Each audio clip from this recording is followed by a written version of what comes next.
हरे कृष्णा, राधे राधे।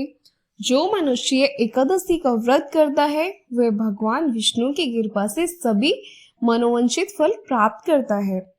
जैसा कि आप सब जानते हैं कि अब पाप मोचनी एकादशी आने वाली है, जो कि नाम से ही स्पष्ट है। ये सारे पापों का श्रेय करने वाली एकादशी मानी जाती है।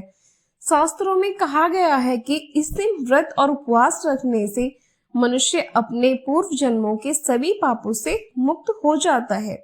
ये दिन आत्म शुद्धि और ईश्वरीय कृपा के साथ साथ मोक्ष प्राप्ति के लिए भी अत्यंत शुभ माना गया है। तो चलिए जानते हैं चैत्र मास के कृष्ण पक्ष की पाप मोचनी एकादशी की पूजा विधि और साथ में शुभ मुहूर्त के बारे में। इस बार एकादशी तिथि प्रारंभ होगी 25 मार्च दिन मंगलवार को सुबह 5:06 से और एकादशी की तिथि समाप्त होगी 26 मार्च बुधवार को सुबह 3:45 पर। एकादशी की तिथि इस बार 2 दिन है। ऐसे में व्रत रखने की तिथि को लेकर बहुत कंफ्यूजन बना हुआ है, लेकिन कौन सी तिथि में आपको व्रत रखना है, तो चलिए इस बारे में मैं आपको बताती हूँ। इस बार पापमोचनी एकादशी का व्रत 25 मार्च मंगलवार को और 26 मार्च बुधवार को दोनों ही दिन रखा जाएगा। 25 मार्च मंगलवार के दिन एकादशी सारा दिन रहेगी, सूर्योदय से पहले, लेकिन दसवीं तिथि भी है। और जब भी दसवीं तिथि के साथ एकादशी का संयोग होता है तो जो भी वैष्णव जन है वो इस दिन उपवास नहीं रखते। ऐसे में वैष्णव एकादशी का व्रत 26 मार्च बुधवार को रखेंगे। आप चाहो तो दोनों ही तिथियों में व्रत रख सकते हैं। दोनों ही तिथियां सही हैं, मन में आप बिल्कुल भी डाउट ना रखें। द्वादशी तिथि प्रारंभ होगी 26 मार्च बुधवार को 3:46 से और द्वादशी तिथि की समाप्ति होगी 27 मार्च गुरुवार को।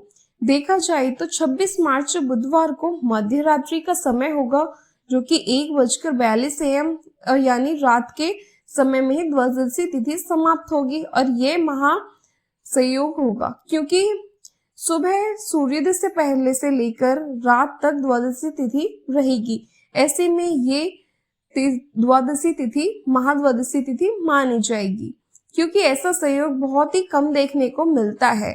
और इस बार एकादशी का व्रत रखना बहुत ही शुभ योग में माना जाएगा, क्योंकि सर्वार्थ सिद्धि योग में रखा जाएगा। ऐसा संयोग बहुत ही कम होता है कि एकादशी भी हो और सर्वार्थ सिद्धि योग भी बन रहा हो। तो ऐसे में शिव योग इस बार 25 मार्च को दोपहर 2:53 तक रहेगा और बाद में सिद्धि योग प्रारंभ होगा। 26 मार्च को सिद्धि योग दोपहर 12:26 तक रहेगा। बाद में सिद्धि योग पूरा दिन रहेगा। जब इस बार एकादशी का व्रत 2 दिन रखा जा रहा है तो ऐसे में दोनों ही दिन पारण मुहूर्त अलग अलग प्राप्त होगा। तो इस चीज का आप ध्यान रखिए। जब भी आप एकादशी का व्रत रखते हैं तो आपको व्रत पारण शुभ मुहूर्त के साथ साथ हरिवासर के समय का भी पता होना चाहिए, क्योंकि कई बार लोग उपवास तो रख लेते हैं लेकिन उन्हें हरिवासर समय में व्रत खोलना लेते हैं। हरिवासर द्वादशी तिथि प्रारंभ होते ही शुरू हो जाता है, जो कि 5 से 6 घंटे तक रहता है।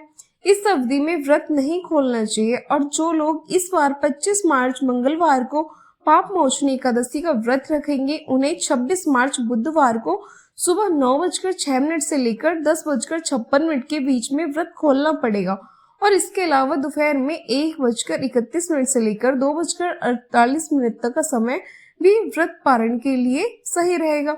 जो वैष्णव एकादशी का यानी 26 मार्च बुधवार को व्रत रखेंगे, उन्हें 27 मार्च गुरुवार को 6:28 से लेकर 6:40 के बीच में अपना व्रत खोलना होगा।